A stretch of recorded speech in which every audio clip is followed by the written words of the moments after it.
Hello and welcome to this brief instructional video about Boolean. We're going to go through three of the main Boolean operators in this video today, and then we're going to use them in a combination so that you can use them in your own research.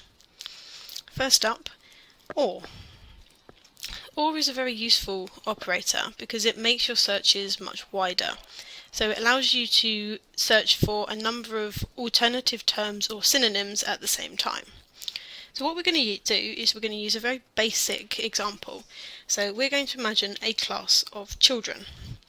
So just a normal class of children, all with different outfits and different hairstyles, and we are interested in those that are wearing hats. That's all very simple. So if we narrow it down to all of them wearing hats, you see that actually that's a very narrow search. But if you go back and look at the whole class, there are others that are wearing headgear. So if we use OR, we can search for hat or crown, which brings back some of them and makes it much more encompassing.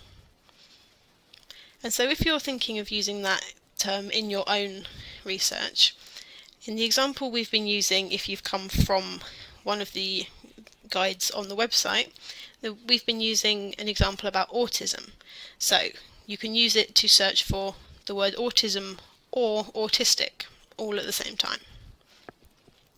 Next up is a Boolean operator that will narrow your search, and that is AND.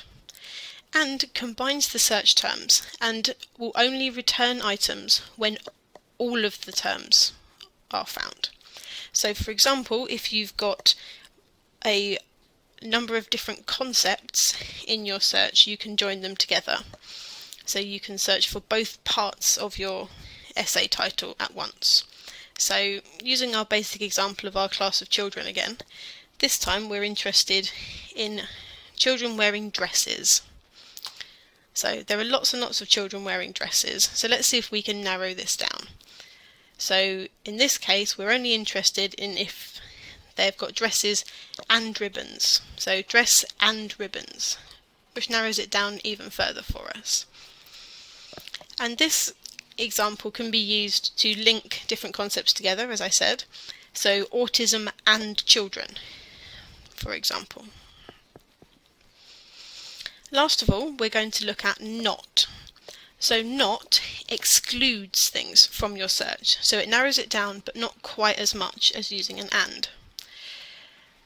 So what we're going to do once again is looking at our class of children, and this time we are interested in the boys, so we are going to look at people wearing trousers. So there's still quite a few people wearing trousers, but this time it's quite cold outside, so we're not interested in anyone wearing shorts. So we're going to remove those from the search. Trousers, not shorts. And so in the case of a search that you might be doing as part of your work, you can use children, not teenagers, for example. So you can link it to the previous search and look for autism and children, but specifically exclude teenagers.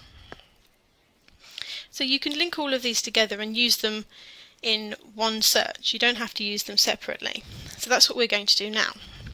We're going to look at a combination of Boolean operators. So this time, in our class full of children, we are going to look for hat or crown, which is where we started, and we're going to link that using an AND to people with curly, not straight hair. So we're excluding the straight hair from a group of people that will have hats or crowns. So let's do that. So the first stage is those with hats or crowns, which you saw earlier, so that's those, and curly but not straight hair, which just leaves a very few. So that narrows it down much further, and it allows you to make your searches much more powerful. Thank you for watching.